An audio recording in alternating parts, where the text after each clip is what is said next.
Lanjut lanjut. Alright, perkenalkan nama aku Jonathan Christopher Jaykusuma, biasa dipanggil Jokris, sama teman-teman. Umurku 23 tahun ya.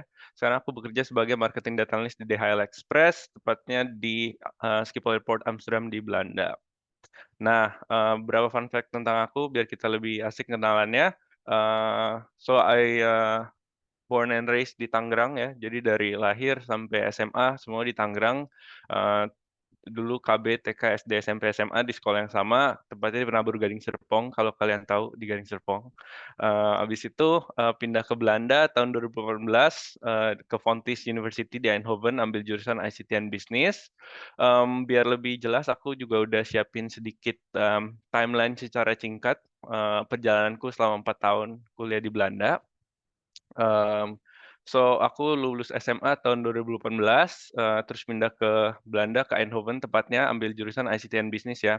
Habis itu selama 4 tahun kuliah, lulus tahun 2022, terus selama 4 tahun kuliah juga berkesempatan magang di beberapa perusahaan. Pertama ada di Bosch Transmission Technology sebagai data engineer, terus waktu itu sempat part-time sebentar di HL Express, dan graduation internship di Tesla, jadi Distribution Network Analyst Intern.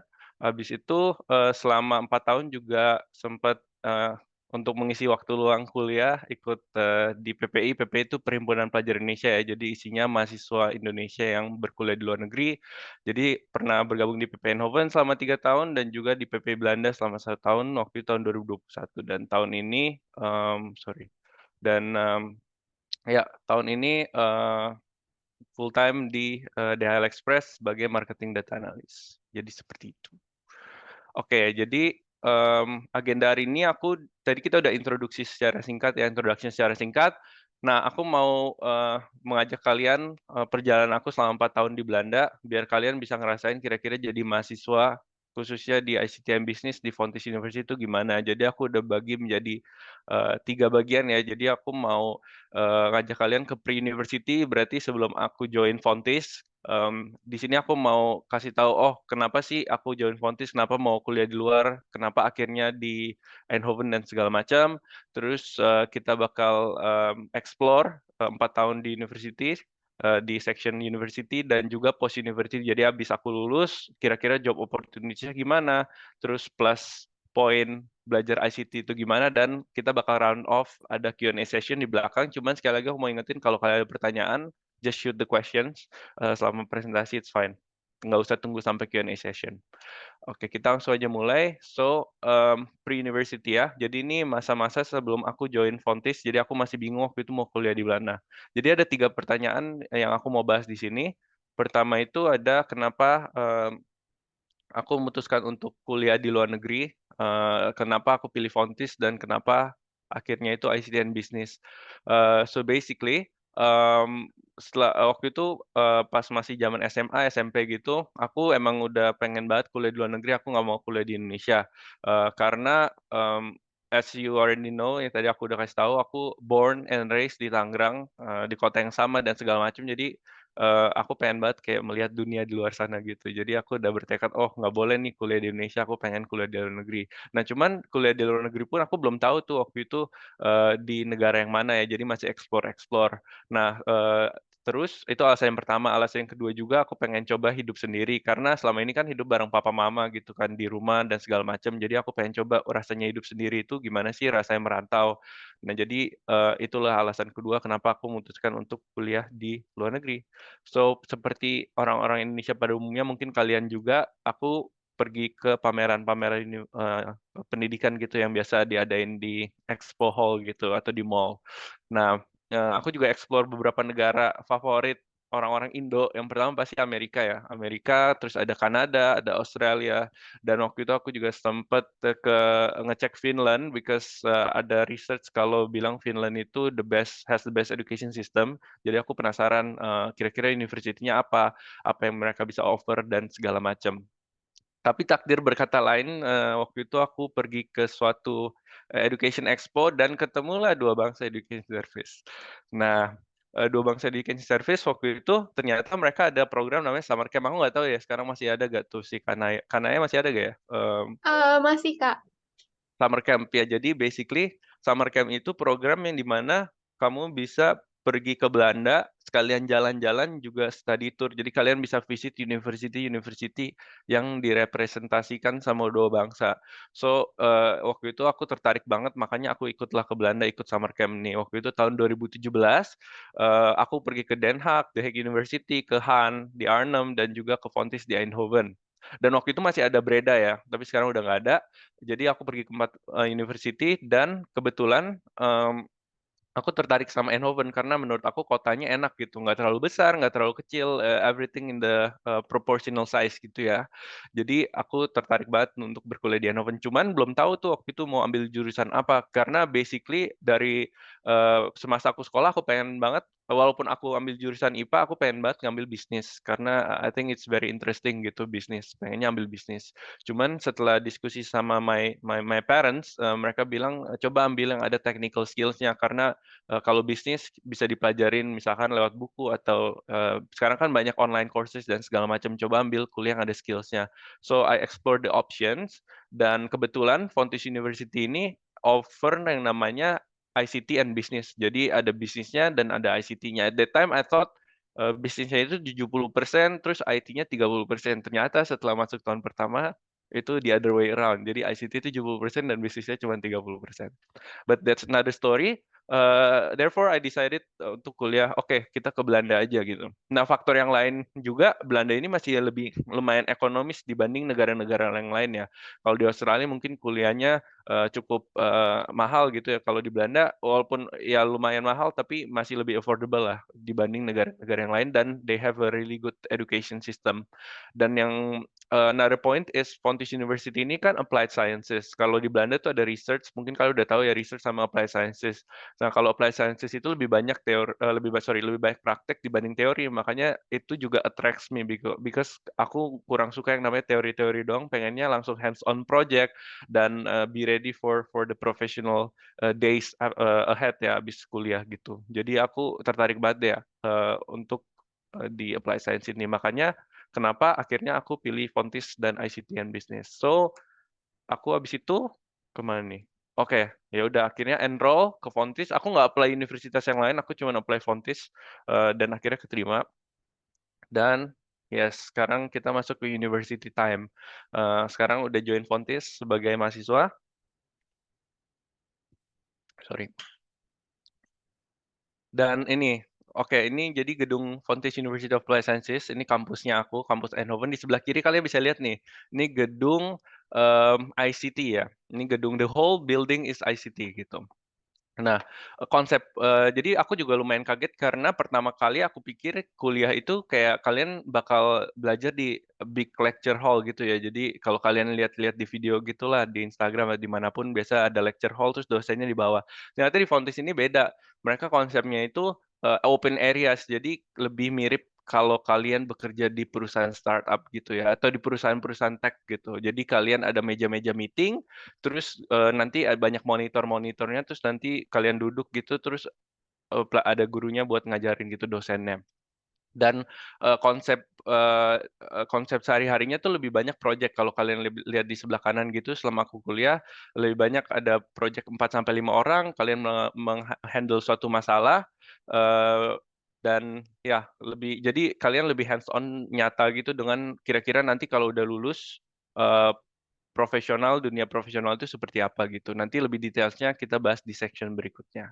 Jadi this is very interesting to me and this is very new karena dulu aku di SMA kan lebih klasikal gitu ya, masuk kelas, gurunya di depan, terus nanti pelajaran ganti, gurunya ganti gitu. Nah, kalau ini lebih lebih kerasa di perusahaan gitu.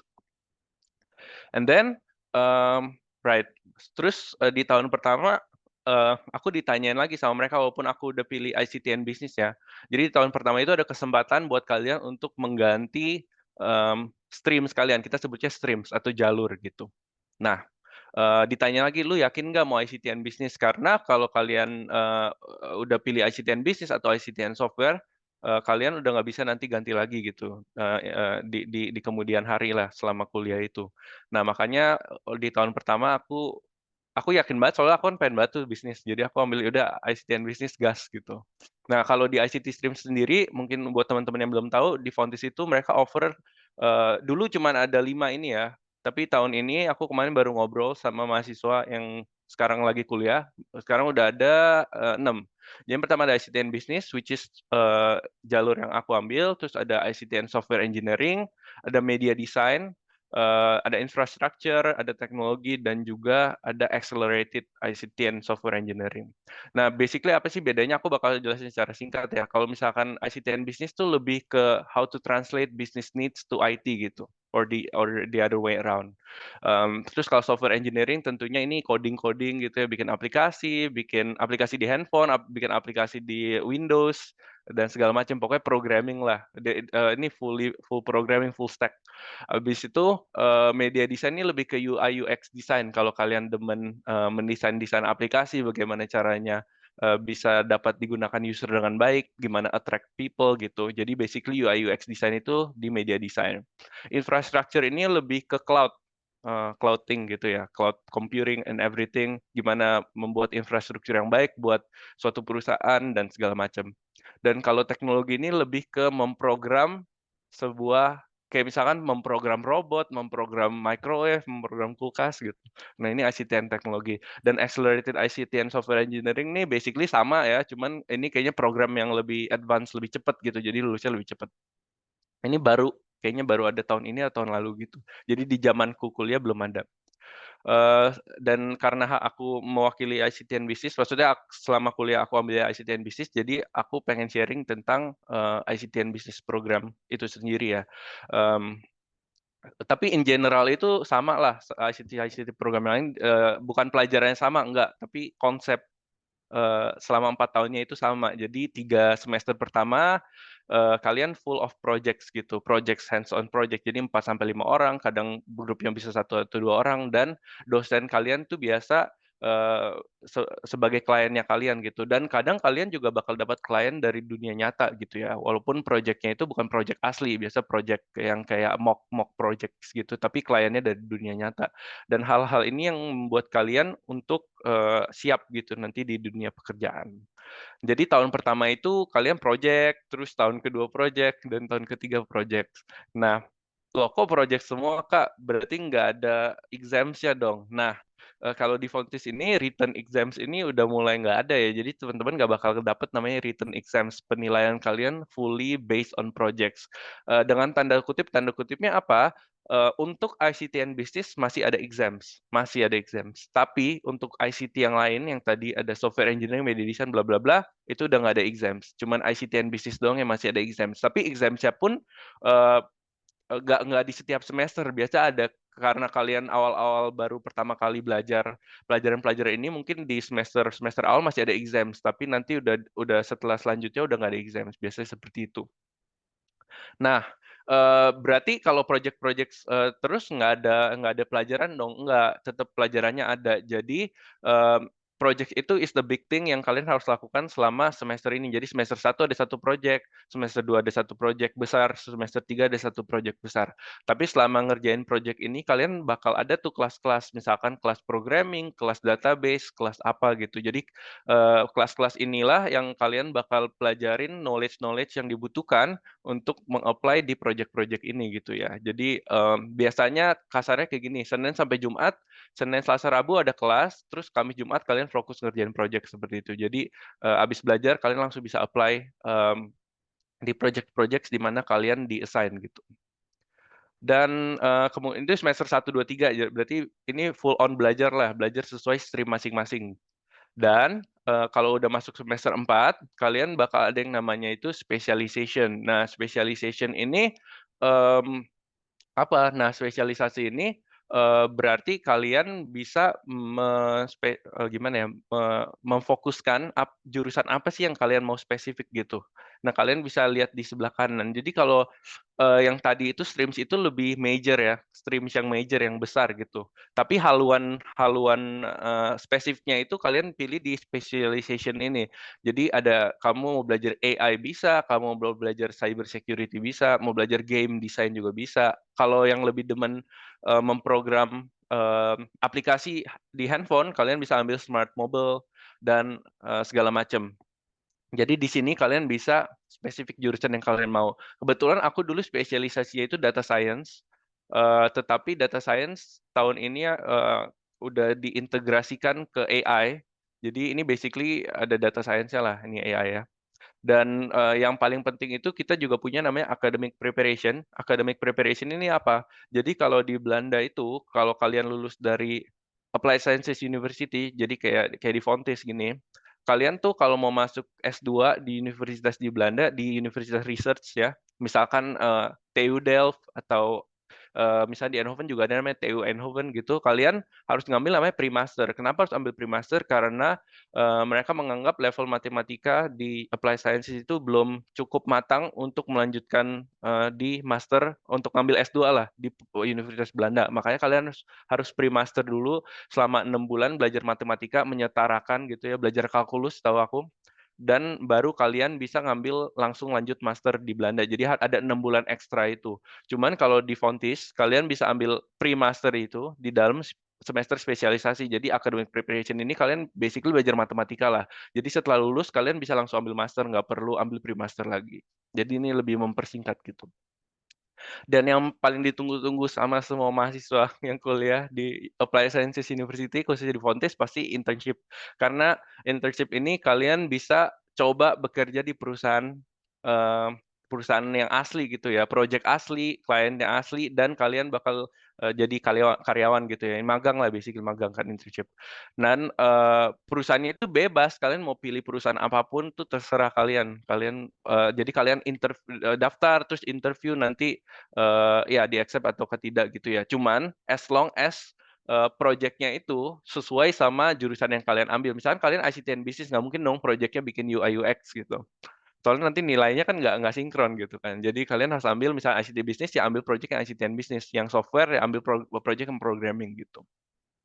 Dan kebetulan aku waktu itu internship di sebelah kiri ini ada fotonya. Ini di Bosch Transmission. Waktu itu aku jadi data engineer. Itu ya sebenarnya nggak terlalu bisnis banget sih. Ada software-softwarenya, cuman masih ada elemen bisnisnya. Jadi masih diterima ya sama Fontes waktu itu. Terus ini kira-kira kayak gini lah. Jadi kalian setelah mengerjakan project itu, kalian jadi bosnya project itu ya. Jadi kalian harus benar-benar arrange sendiri meetingnya berapa lama sekali sama stakeholdersnya dan segala macam. Dan ini contoh foto waktu itu pas aku final presentation. Kenapa online? Karena waktu itu udah mulai COVID. Jadi udah nggak bisa kantor, jadi semuanya online gitu. Dan setelah kalian udah lulus tuh internship selama 6 bulan, kalian bakal balik lagi tuh kuliah di university ya, kuliah di Fontys, terus project lagi tuh. Nah, project tadi kan banyak project. Nah, itu project lagi, terus nanti semester ke-7 ada namanya minor graduation atau minor choice gitu ya. Jadi minor lah, kita sebutnya minor. Minor itu apa? Sorry banget, aku nggak ada fotonya, tapi minor itu basically kesempatan kalian untuk mengambil mata pelajaran di luar ICT. Jadi selama 1 semester itu kalian bisa ambil minor, misalkan kalau kalian tertarik komunikasi, bisa belajar komunikasi, mau belajar bisnis yang kayak bisnis economics, bisa belajar bisnis ekonomi, mau belajar logistik, terserah kalian, mau belajar ya apapun lah gitu, kan banyak banget jurusan-jurusan universitas ya. Dan ini benar-benar bebas, kalian mau ambil eh, mata pelajaran tersebut atau course tersebut di Fontys bisa, karena Fontys itu offers beberapa minor courses ya. Dan kalau kalian pengen belajar di University of Amsterdam misalkan atau University of Erasmus di Rotterdam gitu, kalian juga bisa. Jadi bisa exchange ke universitas lain. Dan ini juga waktunya kalian juga bisa student exchange ke negara lain. Nah, semuanya itu di minor yang ke-7 ini, di minor ini. Dan setelah minor, um, kalian balik lagi untuk melakukan graduation assignment atau graduation internship. Ya kalian sama basically kayak regular internship, cuman bedanya ini tesis. Jadi kalian harus ya lebih sungguh-sungguh ya, lebih berat juga gitu selama 6 bulan gitu ya. Waktu itu aku di Tesla, ini ada fotonya juga. Ini waktu itu graduation internship di Tesla, dan kira-kira sidangnya kayak gini lah ya. Jadi ada external parties, ada dari dosen juga. Terus kalian harus apa namanya mempresentasikan mendefend ya kita sebut defense, mendefend apa yang kalian udah lakukan di perusahaan tersebut selama 6 bulan. Udah deh, habis itu lulus. Jadi kira-kira 4 tahun seperti itu ya. Eh, Gamblangnya atau in the higher view gitu ya. Dan habis itu graduation lulus. Nah, kira-kira graduation kayak gini semua pakai yang warna oranye, sorry oranye lagi, warna purple karena tidak di Fontis. Udah habis graduation kita masuk ke ini post university. Jadi udah selesai university, sekarang ngapain dong? Udah graduation ya. Tentunya biasa ada orang mau lanjut master, ada yang mau kerja gitu ya. Nah, kebetulan aku kerja. Nah, aku kerja bergabung lagi balik ke DHL ya, bergabung bersama DHL. Habis itu pertanyaannya yang biasa orang nanya, terus job opportunities di Belanda itu gimana? Susah gak cari kerja? Karena kita tahu sekarang di dunia lagi lumayan banyak krisis dan mencari pekerjaan itu bukan hal yang paling mudah dilakukan. Em, tapi jangan takut teman-teman kalau kalian belajar ICT and Business atau ICT in general, apalagi kalian belajar di Fontis di Eindhoven. Kenapa di Eindhoven? Karena Eindhoven ini terkenal sebagai Brainport Region ya. Brainport Region bahasa lainnya kalau ya bukan bahasa lainnya, konsepnya itu sama kayak Silicon Valley di San Francisco. Kenapa aku bilang kayak gitu? Karena Eindhoven ini terkenal dengan tech companies yang ada di Eindhoven. Banyak banget tech companies yang ada di Eindhoven dan banyak startups gitu. Jadi lapangan pekerjaan khususnya buat teman-teman yang ngambil jurusan engineer, apalagi IT, itu sangat lapang, sangat banyak gitu ya. Jadi kemungkinan untuk kalian, kalau kalian bersungguh-sungguh apply gitu pasti dapatlah pekerjaan, aku yakin. Nah, ini contoh kota ini kira-kira kota Eindhoven dan perusahaan yang paling besar di Eindhoven itu ada ASML dan juga Philips. Nah, kalau kalian tahu Philips, Philips itu berasalnya dari kota Eindhoven. Ya. Ini ada contoh-contoh perusahaan yang lain dan jadi tenaga-tenaga kerja dari Fontis karena kita udah ready for work, tenaga-tenaga kerja mahasiswa-mahasiswa dari Fontis karena kita udah ready for work, lebih banyak atau lebih mudah diserap oleh perusahaan-perusahaan ini gitu dibanding bukan mau merendahkan research university ya enggak, cuman karena kita lebih banyak application-nya, banyak project-nya dan segala macam, kita lebih dipandang untuk menjadi karyawan gitu, entry level job gitu lah.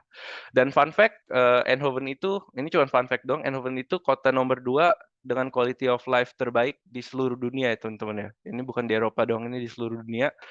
Den Haag nomor 1 dan Eindhoven nomor 2. Ini kalian bisa cek di internet ketika aja quality of life index gitu, nanti muncul deh. Kalian bisa buka Eindhoven itu nomor 2.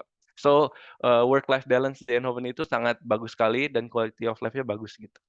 Dan terus in general gimana? Ini kita bahas Eindhoven-nya doang gitu. Dan kalau in general ICT and Business job opportunities itu gimana? Nah, seperti aku bilang tadi sangat banyak gitu ya pekerjaan. Tetapi biasanya kalau kalian kuliah ICT and Business, kalau lulusnya itu bekerja sebagai antara IT consultant ya, atau bekerjaan dengan berhubungan dengan data, bisa data analis seperti aku, data engineer, data scientist, atau yang berhubungan dengan business intelligence dan and others. Kenapa and others? Karena zaman sekarang tuh nama pekerjaan tuh udah dimodif-modif sama perusahaannya gitu. Tapi kalian yang harus kalian baca tuh bukan nama pekerjaannya, tapi deskripsi pekerjaannya. Nah, apapun yang berhubungan dengan data, database, mentranslate business needs to IT needs gitu. Nah, itu kalian bisa apply gitu karena relevan dengan apa yang kalian pelajari di university. Cuman tanda kutip secara general biasanya orang itu antara jadi IT consultant, data analis, data engineer, data scientist, jadi pekerjaan berhubungan dengan data atau business intelligence. Jadi tiga area inilah yang biasanya kalau kalian ambil jurusan ICT and business gitu ya. Nah, terus perusahaannya apa dong? Nah, menurut aku paling enak jadi IT, plus point dari kuliah ICT itu semua perusahaan butuh ICT. Jadi kalau kalian mau kerjaan di perusahaan, di restoran pun restoran butuh ICT buat website-nya dan segala macam kan. Jadi semua perusahaan pun butuh ICT. Kalau kalian mau jadi IT consultant ya kalian bisa apply ke perusahaan-perusahaan consultant ya. Jadi misalnya Accenture, Capgemini, Deloitte, bla bla bla, McKinsey dan segala macam. Banyak banget perusahaan consultancy gitu. Dan kalau kalian maunya lebih ke tech companies, di Belanda juga banyak banget tech companies. Ya ada Google, Microsoft, bla bla bla, ada Spotify, Netflix dan segala macam. Dan perusahaan lain tadi aku bilang di Eindhoven ada SML, Philips, kayak aku misalnya di DHL. Kalau kalian mau FMCG ada Unilever, PepsiCo dan segala macam dan ada banyak juga teman-teman kita yang ambil ICT and Business bekerja di bank akhirnya ya. Di ING atau di ABN AMRO banyak banget teman-teman aku. Nah, jadi jangan takut, ICT and Business job opportunities itu banyak banget. Kalau kalian buka di LinkedIn sekarang, mungkin ada yang punya LinkedIn. Kalau kalian search di Belanda, itu banyak banget dah. Mau jadi data analis, data engineer, segala macam gitu. Ya, walaupun banyak banget pasti persaingannya juga nggak mungkin aplikasinya cuma 5 orang, pasti kalian juga lawan lumayan banyak gitu. Nah, tapi karena banyak banget lapangan pekerjaannya, jadi kalian pertarungannya pun nggak sesengit kalau pekerjaannya tuh dikit gitu. Jadi menurutku kalau kalian sekali lagi kalau kalian yakin, kalau kalian tetap apply terus pasti dapat deh kerja gitu. Dan enaknya satu lagi kalau di Belanda itu setelah kalian lulus, kalian dapat namanya Zoekjaar visa ya atau orientation year visa yang bisa kalian apply. Maksudnya apa tuh? Jadi setelah kalian lulus kalian punya waktu 1 tahun visa untuk mencari kerja gitu. Jadi kalian punya waktu 1 tahun yang lumayan lama tuh untuk mencari kerja. Jadi kalian nggak bakal langsung di kick out lah selama misalnya 3 bulan nggak dapat kerja di kick out gitu. Kan ada negara-negara yang tertentu yang seperti itu ya. Tapi kalau di Belanda kalian punya waktu 1 tahun. So I think it's fair ya. Dan enak lah buat cari kerja gitu, nyaman. Nah, ini contoh-contoh misalkan di kantor gini. Everyone is excited karena work and life balance culture di sini sangat bagus ya. Terus oh ya ini ada poin lagi yang terakhir life in the Netherlands. Terus hidup di Belanda itu sendiri gimana selain pekerjaan gitu. Nah, hidup di Belanda itu seru banget teman-teman karena mmm, apa ya, lingkungan aku demen aja sih. Jadi nggak hektik juga nggak hektik banget, nyantai juga ya nyantai gitu. Jadi, mana naik public transport, tuh sebelah kiri misalnya ada kereta, terus kita naik sepeda, terus teman-temannya juga baik, welcoming, it's very, racism nggak terlalu gimana-gimana lah di Belanda, nggak separah misalkan di United States gitu ya, dan di negara-negara lain. Habis itu, orang menurut aku it feels like home away from home. Maksudnya gimana, karena banyak banget orang Indonesia di Belanda. Ini misalkan contoh teman-temanku ini di Eindhoven, jadi banyak banget deh di kota-kota manapun kalian gampang lah ketemu orang Indonesia. Jadi kalau kalian udah bosen ngobrol bahasa Inggris atau misalkan kalian mau belajar bahasa Belanda, eee, ya kalian kalau bosen bisa ngomong bahasa Indonesia sama teman-teman orang Indonesia ya. Ya biasa kita masak bareng, ngumpul bareng, ada, events olahraga juga biasanya. Jadi kalian, kayak di SMA gitulah ya, ada festival olahraga terus sekolah-sekolah lain datang. Nah ini sama, misalkan PPI bikin olahraga, PP lain datang dan itu juga bakal menambah networking kalian dengan orang-orang Indonesia yang lain yang berkuliah di luar negeri. Khususnya bukan di Belanda doang, tapi di negara Eropa lainnya gitu. Dan yang paling asik juga kalian karena kalian dapat visa Belanda atau residence permit Belanda, berarti kalian bebas untuk travel ke negara Eropa lain. Jadi kalau kalian contohnya ke Paris misalnya waktu itu aku, ke Paris gampang, mau ke Roma gampang gitu, semuanya gampang. Another fun thing itu juga di Belanda itu nggak perlu lancar bahasa Belanda, karena semua orang di Belanda itu bisa bahasa Inggris. Tapi bukan berarti kalian jangan belajar bahasa Belanda, tentunya itu harusnya memotivasi kalian buat bisa belajar bahasa Belanda. Cuman kalau misalkan kalian tidak mahir, orang-orang di sini bisa ngomong bahasa Inggris dengan baik. Mmm, dan another thing, ini aku, karena juga nggak mau terlalu berlibet-libet, kalau kalian mau, merasakan kira-kira hidup di Belanda itu gimana, kalau kalian pengen lihat komunitas-komunitas orang Indonesianya itu, kalian juga bisa cek misalkan YouTube, misalnya kita ada PP Eindhoven, ada YouTube di PBB Belanda untuk melihat komunitas Indonesia ya. Tapi kalau kalian mau lihat kehidupan Belanda in general, kamu bisa ini bukan ya sedikit promosi, kalian bisa cek, YouTube temanku, ada Jeremy Owen. Dan juga ada ini ada Kareza juga, ini Kareza di Eindhoven, jadi kalian bisa nonton. Ya basically ini 2 YouTube ini ya lumayan bagus lah untuk kalian bisa tahu kira-kira kehidupan di Belanda in general itu seperti apa. So itu aja mungkin yang aku bisa sampaikan, kalau kalian ada pertanyaan boleh langsung ditanyakan. Thank you thank you. Thank you, Kak. Ya, mungkin buat teman-teman di sini ada yang mau nanya, boleh langsung Mhm. unmute atau drop pertanyaannya di chat juga nggak apa, tapi better langsung tanya aja Ya sih. langsung ditanya, ini nggak terlalu banyak. Kalau Halo kamu mau nanya Tante, dong, kenapa? aku Ya mau nanya silakan dong. Ya, silakan Samuel. kan aku lagi kuliah di BINUS, Mhm, jurusan Computer Science, ingin lanjut mhm. S2. Apakah yang cocok itu jurusan ICT Business apa Software Engineering ya? Dan untuk lanjut, apakah harus mengambil pre-master lagi? Itu aja sih. Kayaknya aku nggak tahu deh, aku belum cek ya. Kayak Fontys University itu nggak ada S2-nya ya kalau nggak salah. Cuma ada S1 doang ya. Kalau aku nggak salah, S- Naya mungkin bisa dibantu. Untuk master ya? Iya, Iya. master kayaknya nggak ada deh. Setahu aku nggak ada ya. Coba nanti aku cek juga. So, aku juga nggak ada sih. Iya, nggak ada master. Berarti untuk bachelor doang ya? Bachelor doang. Cuman Bachelor. Fontis in general tuh ada master. Ada master, aku tahu. Kamu bisa cek di website ada master. Cuman ICT yang tadi ya kamu lihat yang ICT Streams itu yang ada bisnis, software segala macam. Ini program bachelor yang aku jelasin. Eh, Master ada, cuman aku nggak tahu deh ICT itu ada masternya apa enggak gitu. Tapi in general kampusnya yang punya master gitu. Untuk jurusan computer science ada gak untuk S2-nya? Nah, yang itu ya makanya itu aku belum bisa berani jawab. Oke. Coba aku cek deh. Langsung nih di depan. Untuk sementara untuk mengisi waktu ada pertanyaan lain mungkin?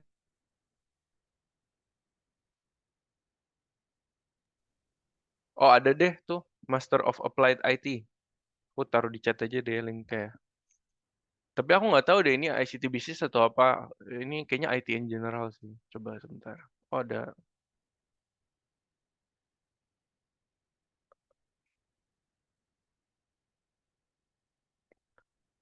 Yes, ini ada pertanyaan dari, ini aku sebutnya panggilnya Tante Ratna atau gimana? Jadi basically ada sih untuk Zukyar, kebetulan sekarang aku nggak pakai Zukyar, sekarang udah full. Jadi kita ada yang namanya Canis Migrant visa, jadi visa untuk full time worker gitu, Tante. Nah, cuman kalau sekarang kerja di HL, apakah visa ditanggung sama company? Ya, biasanya visa itu ditanggung sama company sih. Jadi kita nggak bayar sendiri gitu. Kebetulan di HL aku juga ditanggung sama perusahaan. Dan kalau kelar bachelor, biasa range gajinya berapa? Untuk aku nggak bisa ngomong secara in general, kayak lulus di Belanda, tapi aku ngomong spesifik misalkan IT,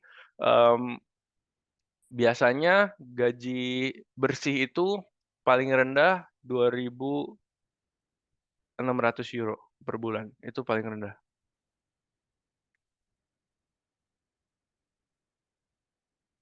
Tentunya gajinya beda-beda ya, tergantung perusahaan juga dan tergantung kotanya. Biasa kalau kotanya besar, biasa gaji lebih besar karena kenapa gaji lebih besar ya karena expense di kota itu juga lebih mahal gitu.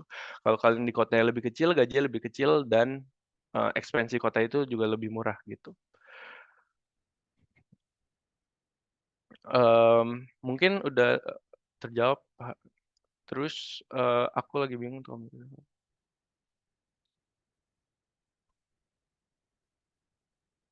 Ini untuk Aidan, ya sebenarnya langsung nanya nggak apa-apa sih, nggak usah di chat. Itu ya aku susah juga sih ngomongnya. Kamu passionate gak programming gitu? That's the first question. Kamu passionate gak untuk programming? Passion Kayak sih, coding di depan. passion. Passion. Oke. Gini, ICT and Business itu lebih, kalau kamu lebih demen coding untuk membuat suatu program, aplikasi gitu, menurut aku langsung ambil software, nggak usah mikir ICT and Business. Karena ICT and Business itu lebih banyak communicating with people. Habis itu lebih ke database gitu. Terus kamu lebih, ya tadi kan kamu harus translate business needs to IT. Jadi kamu lebih banyak, gini deh ngomongnya, kalau misalkan kamu di suatu perusahaan gitu, orang-orang ICT and Business, kalau sebagai IT consultant nih, biasanya mereka eh, bukan superior dibanding software engineer ya enggak, tapi mereka yang ngasih tahu, oh kira-kira kita harus bikin sistem ini, terus kamu yang bakal jadi nakodanya buat software engineer ini. Oh, kita bikin sistem ini gini-gini ya, gini-gini konsepnya gitu. Dan yang kedua itu kalau kamu masuknya sebagai data analis, kamu lebih banyak untuk memvisualisasi data. Jadi udah nggak ada programming, paling mentok-mentok Python udah gitu. Dan lebih Hmm. banyak skill yang dilatih itu bukan Python skillnya, tapi tapi menurutku yang paling penting kalau jadi data analis itu biasanya bagaimana kamu bisa memvisualisasikan charts dengan baik sehingga dapat dimengerti oleh stakeholders. Jadi kan itu nggak terlalu programming ya, itu lebih ke skill untuk ngotak-ngatik visual dan segala macam gitu. Jadi menurutku kalau kamu sekali lagi kalau passionate sama programming, just go for software engineering karena di ICT and Business kamu nggak bakal bikin aplikasi, nggak bakal bikin apa-apa gitu.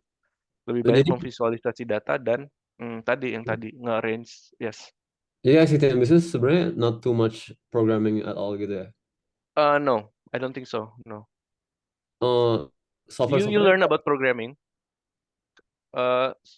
Kayak kamu di tahun pertama belajar tentang programming. Aduh maaf, oke harus aku ya pindahin ya. deh. Kamu di tahun pertama itu belajar tentang programming, cuma udah sebatas kamu tahu basicnya aja karena programming kamu itu nggak bakal sedalam teman-teman yang belajar ICT and software engineering itu. Tapi kamu dapat ilmunya, tetap dapat ilmunya, cuman nanti di dunia pekerjaan lebih tidak dipakai lah, bukan tidak dipakai, lebih jarang dipakai karena pekerjaan kamu yang nggak bikin program kan. Oke. Mm, I see. mm, mm. Thank you. No worries. Terus kalau apa ya?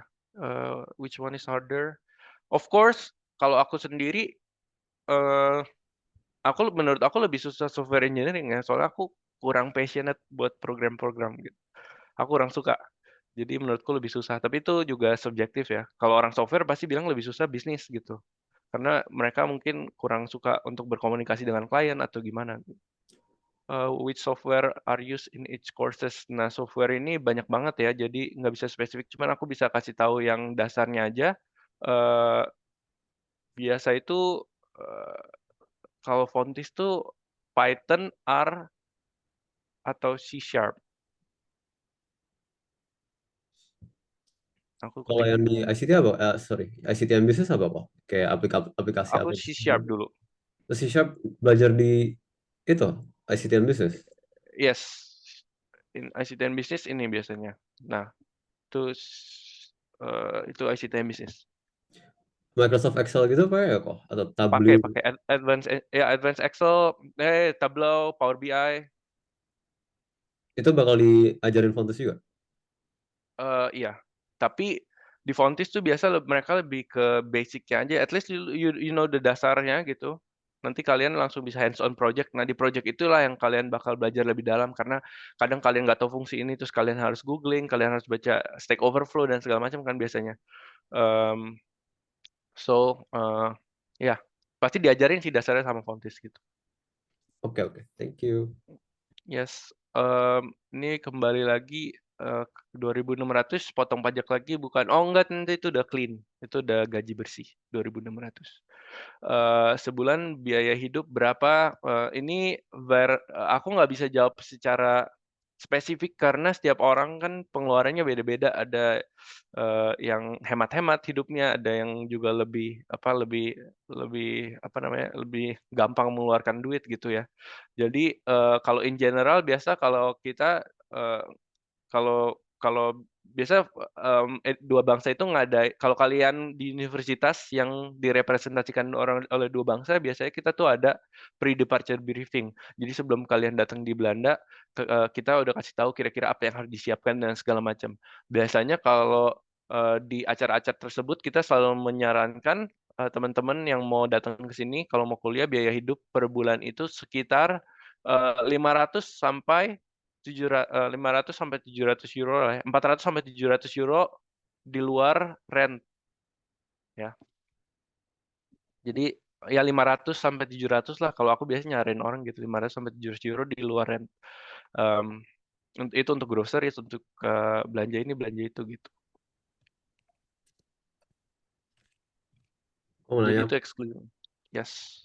katanya ICT and business ada written Sama-sama. examsnya. Yes, ada. Itu written examsnya kayak tentang apa ya? Aku kayak nggak kebayang gitu. Written exams-nya kayak misalkan kita ada pelajaran database gitu. Ada pelajaran database. Ada pelajaran business economics. Kita belajar business economics. Oh, Jadi oke. ya basicnya yang paling gampang kayak misalkan rasio-rasio gitu. Kamu harus kerjain rasionya. Terus pembukuan gitu, debit kredit gitu-gitulah. Ya kayak akuntansi gitu, tapi lebih dalam sedikit. Itu kan Oke. written kan. Oke. Thank you. Ya dulu kalau ini mau cerita lucu aja sedikit, dulu juga ada ya dulu pas aku sebelum join ada written exams buat programming juga. Jadi programming udah nggak ngoding, kamu itu tuh bikin codingnya di kertas gitu, tulis sendiri. Tapi setelah itu ya banyak yang protes, ya susah lah, lu nggak bisa ngecek errornya dan segala macem kan. Jadi akhirnya ya udah balik lagi ke programming secara asli gitu di komputer. Dan banyak pelajaran lain juga di ICT and Business, bukan hanya bisnis ekonomik. Kita belajar juga mengenai digital business gitu-gitu. Nah, yang pelajaran-pelajaran ini tuh written exams biasanya. Microsoft Excel enggak sih? Sama-sama, Tante. Ada pertanyaan lain mungkin? Itu bakal ada banyak math-nya gitu nggak kok? Banyak banget apa? Written exams? Math, ada math-nya nggak? Mathematics. Nggak ada math. No, Like, is there much math involved? No ya? no, because the last math exams was during my time di university. So aku waktu itu masih dapat ulangan matematika. Tapi setelah itu udah di-abolish karena menurut mereka nggak terlalu penting di dunia Oke. pekerjaan gitu. Dan another cool things about Fontis itu, tadi kan mungkin kalian ya, coba aku balik lagi ya sedikit. Aku mau kasih lihat ini. Right, kalian bisa lihat di sini aku tulis ada tanda bintang updated 2023. Kenapa updated 2023? Karena pas aku first year tahun 2018, the program was whole different gitu. Walaupun nggak beda-beda jauh ya, tapi di setiap tahun tuh mereka selalu nge-revise programnya mereka karena mereka selalu ngecek sama sama perusahaan-perusahaan apakah yang mereka ajarin masih relevan di dunia pekerjaan gitu. Jadi mereka selalu merevise. Jadi siapa tahu nanti kamu daftar buat ICT and Business di tahun, misalnya kamu masuk nih September ini atau September depan, bisa aja programnya udah ganti lagi gitu. Jadi ini cuman patokan in general aja, cuman in details mereka selalu mengganti-ganti programnya itu gitu. Biar relevan sama dunia pekerjaan.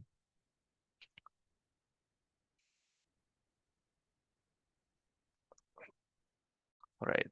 Aduh. Yes, another questions mungkin yang bisa, mumpung aku di sini bisa bantu jawab. In general di Belanda gitu juga bisa.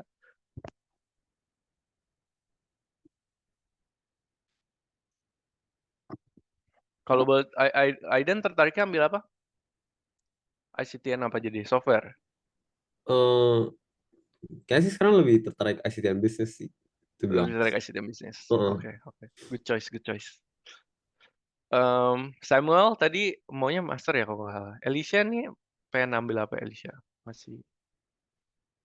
Aku ICT and Media Design. Oh, media design. Oke. It's a cool one.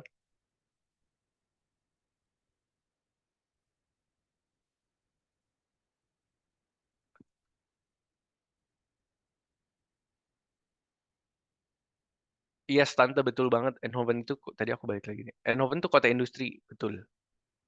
Jadi banyak banget perusahaan-perusahaan teknologi gitu. Jadi ASML, nah ASML nih the biggest employer sekarang ada di Eindhoven. Teman-teman di sini ada yang pernah dengar ASML nggak? Nggak ada ya? Nggak ada? Aidan pernah dengar?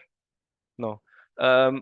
So aku mau cerita sedikit lah tentang company ini. Bukan mempromosikan, nggak. Cuman ASML ini the biggest employer sekarang di Eindhoven. Mereka per bulan per tahun itu bisa masukin orang sekitar 1.000 orang gitu. Dan the biggest one in Belanda gitu. Nah, ASML ini jadi advantage kalian kuliah di Eindhoven itu, kalian lebih mudah untuk diserap sama perusahaan ini, khususnya ASML. Jadi ASML itu ngapain sih? ASML ini perusahaan yang membuat printer microchips, nanoteknologi gitu. Jadi microchips yang ada di iPhone, di Samsung, di segala macam alat-alat yang kalian ada di rumah kalian itu kan butuh chip-chip kecil itu kan. Dan perusahaan yang membuat printernya, jadi yang membuat printer buat chip itu ya ASML. Dan mereka itu menguasai kayak 80-90% pasar di dunia. Jadi this is a very semua perusahaan misalnya yang biasa ngeprint chip itu kan kayak misalnya kita tahu ada perusahaan di Taiwan gitu kan, Taiwan Semiconductor TSMC gitu, Nvidia, Intel dan segala macam, Samsung, Apple, ya semua mereka beli printernya itu ya ke perusahaan ASML ini. Karena di dunia dia doang yang bisa bikin. Kalau kalian search di YouTube ASML ini, I think this is the most powerful companies currently ada di dunia yang orang nggak tahu karena mereka yang memonopoli perdagangan printer microchips di dunia gitu. Dan yeah, it's a very good company lah. Gitu. Yang banyak orang nggak tahu. That's the cool thing about this company. Ada pertanyaan lain lagi mungkin? Itu ASML bikin chip gitu kan ya? Mm-mm. Itu mereka Enggak, dia ngebikin printer yang untuk printer bikin yang chipnya. bisa ngecetak chipnya gitu. Itu mereka do they like lebih serap kayak like graduates of ICT and technology then or like Oh, enggak, of course kan di perusahaan sebesar ini pasti departemennya banyak banget kan. Hmm. Eh, pasti tetap aja ada data analis, pasti ada data analis juga, ICT and business tetap ada. Cuman emang karena mereka perusahaan teknologi lebih banyak role yang ICT and teknologi atau ICT infrastructure gitu atau ICT and software engineering. Cuman bukan berarti mereka nggak ada ICT and business. Of course they also need people gitu, especially fresh from the oven gitu, fresh dari university. Because you guys have an external perspective yang baru gitu, updated version yang menurut mereka pasti berguna lah buat perusahaan. Jadi pasti ada lah, tetap ada gitu. Yes. And another crazy thing juga, aku dikasih tahu. Jadi aku ada banyak banget deh, pokoknya anak-anak Eindhoven yang Fontis lulus kerjanya di ASML ini gitu. Jadi aku dikasih tahu waktu itu, basically kalau perusahaan ASML ini misalkan kebakaran atau apa gitu, perkembangan teknologi, ya lu nggak bakal ada lah iPhone 15 udah nggak bakal ada, Samsung S24 udah nggak bakal keluar karena ya printernya nggak ada gitu. So sekuat itu gitu. So it's a cool thing sih, it's a fun fact ya. At least kalian selain ambil apa namanya, ada informasi tentang ICT, kalian tahu lah, oh ada ya perusahaan seperti ini gitu. Ini banyak banget orang nggak tahu, jujur aja. Ada pertanyaan lain mungkin teman-teman? Kita masih ada waktu. Kok boleh ceritain itu dong kok kayak pas Apa? Pas kita udah mulai fase internship gitu, aku Hmm, kayak masih kurang kebayang tuh. Jadi kita bisa pilih-pilih kan ya, mau internship yes, gimana gitu ya. yes betul. Jadi gini deh, selama kamu spesialisasi di semester keempat, kamu itu 3 bulan atau 2 bulan, 3 sampai 4 bulan sebelum spesialisasi itu berakhir, kamu udah mulai masuk kelas internship preparation gitu. Jadi di kelas internship preparation ini kamu bakal dilatih atau bukan dilatih sih, dipersiapkan buat oke, kamu harus nanti bikin proposal ini gitu. Karena itu kayak office works-nya Fontis gitu loh. Jadi office works-nya Fontis biar internship kalian tuh bisa terdaftar dengan baik di universitas. Dan during the periode ini itu juga waktu kalian buat explore kira-kira cari-cari lah perusahaan yang ada project-nya bisnis ICT and business, misalnya kalau kalian ICT and business atau ICT and software gitu. Perusahaannya bebas, mau perusahaan apapun, yang penting uh, project-nya itu suitable. Nah, gimana cara tahu project suitable? Of course, you can read the job description, but that's not the only thing. You have to make a proposal ke universitas. Nanti di universitas bakal ngecek, oh kira-kira ini udah cukup lah beratnya buat internship gitu. Atau misalkan kalau kurang berat, ya kalian harus negosiasi lagi sama perusahaannya. Oh, Fontis nggak boleh nih kita tambahin ini deh gitu di projectnya gimana gitu ya, it's a constant negotiation thing going on gitu. Tapi sekali lagi perusahaannya itu bebas, jadi kalian mau kalau kalian pengen bekerja di perusahaan tentu, kalian bisa pantengin mulu tuh page perusahaannya atau kontak HR-nya or something gitu buat apply buat internship projects seperti itu Oke, thank you Kak. selama 6 bulan, 5 sampai 6 bulan, sorry.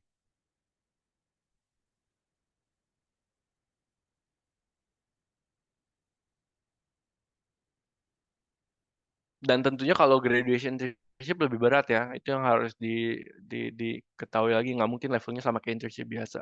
Karena di sini kalian harus bikin tesis dan segala macam, harus you have to show that your apa namanya udah melewati 4 tahun ini dengan baik gitu, kalian udah ngerti lah pelajaran ICT dan bisnis kayak gimana.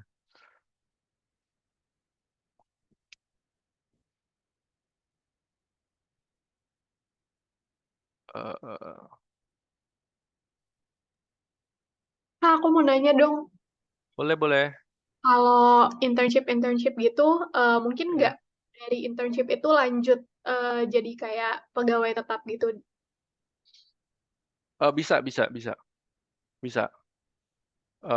Biasa jujur aja ya, kalau internship reguler nggak bisa karena ya kalian harus lanjut kuliah bro gitu kan, lu nggak bisa dong abis lulus regular internship misalkan misalkan aku bos, ayo Jonathan, I like your project, come work with us as a full time, ya nggak mungkin dong, masa you ditch the whole 4 years of your study gitu. Ya bisa, cuman it's not wise menurut aku.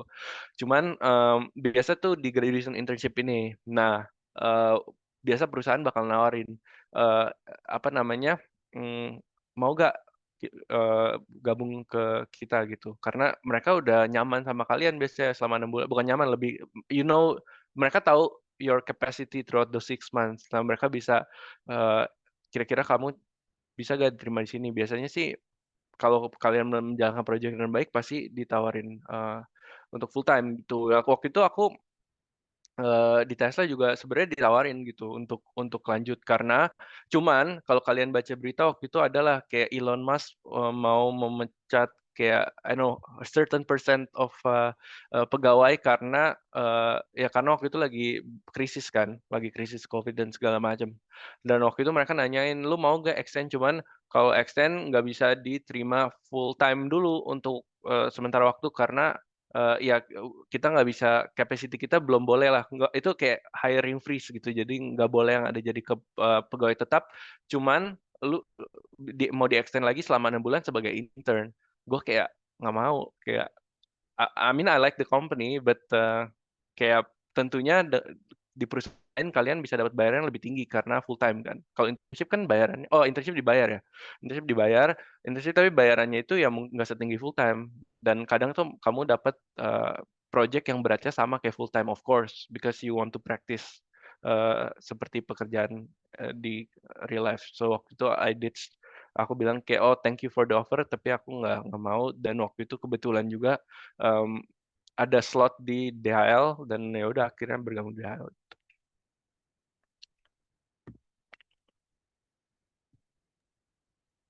Oke. Terus So mungkin there's a high probability sih buat di extend gitu. mungkin nggak Kak, kalau misalnya ngambil ICT and Business, tapi nanti kerjanya ternyata ke ICT yang lain, fokusnya ke yang lain, bukan? Bisa, bisa lah, itu kan kayak apa ya ngomongnya. Menurut aku bisa sih kalau kalian mendemonstrate if you're worthy enough gitu. Because at the end ICT and Business, ICT and Software Engineering it's only a title kan yang di diploma kamu gitu.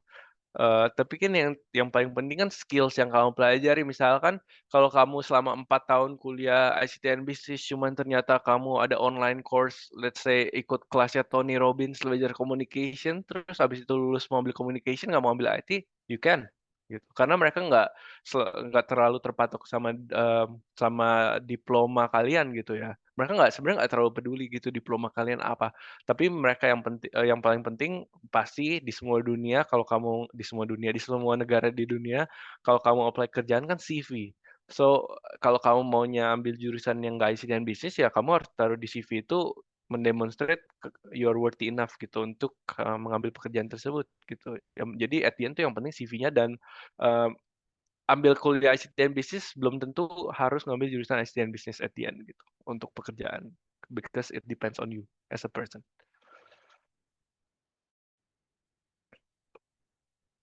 Begitu Kak Naya. Oke, thank you Kak. Ya. Ada questions, teman-teman?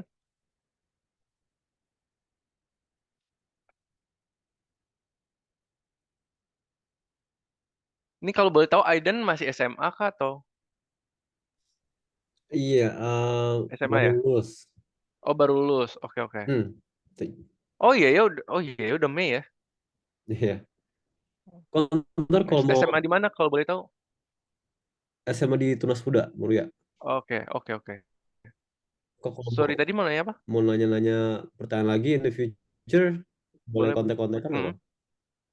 Boleh. Oke, Eh, ini thank you. aku ada di belakang. Sorry mana ya? Ya, you can add my Instagram atau LinkedIn sih. Yang enak kayak gitu deh. Oke, thank you. Sama-sama. Yang pertanyaan lain mungkin kalau nggak mau ngomong langsung boleh taruh di chat juga. Apapun tentang di Belanda boleh. Mumpung aku bisa membantu jawab mungkin.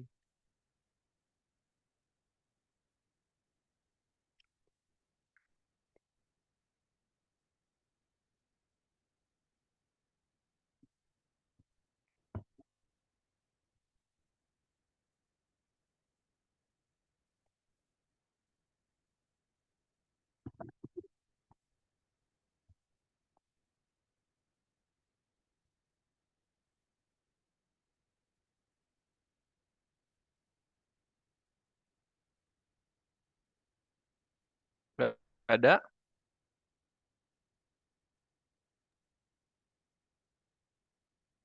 Kayaknya udah nggak ada lagi nih, Kak. Nggak ada? Nggak ada lagi? Aidan nggak ada? Samuel, Alicia? Nope. Aman sih, Kak. Aman? Mantap. Iya. Oh ya, kamu tadi mau master ya? Iya, aku mau master. Oke, semoga ada lah ya. Iya. Kalau nggak ada ya mungkin aku bisa taruh. Biasa kalau di Belanda mau ambil master di situ. Aduh, kalau misalnya nggak ada ya di Fontis. Kalau mau ICT Computer Science atau ada lagi namanya University of Twente.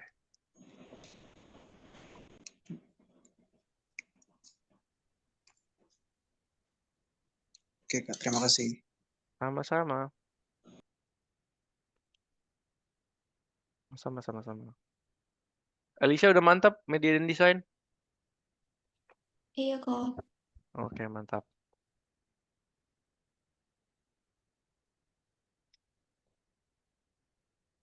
Naya gimana nih?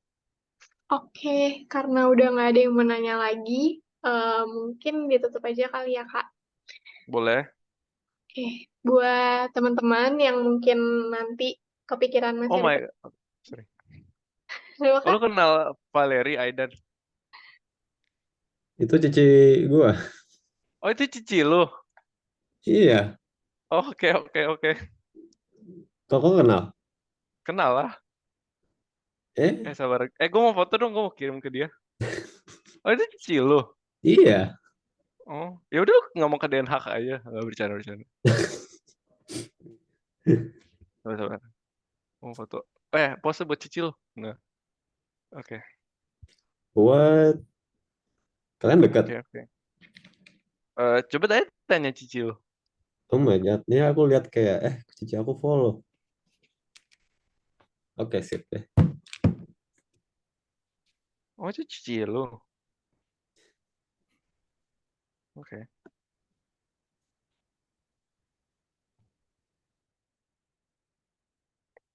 Oke, sorry Naya, maaf. Nggak apa-apa, Kak. Oke, buat teman-teman yang masih ada pertanyaan, bisa langsung kontak Kak Jokrisnya aja ke Instagram atau LinkedIn-nya. Makasih semuanya udah mau hadir di sharing session kali ini. Makasih juga buat Kak Jokris sudah mau sharing Thank you. pengalamannya. Makasih banyak, Kak. Thank you. Thank you Naya. Thank you teman-teman udah meluangkan waktu di hari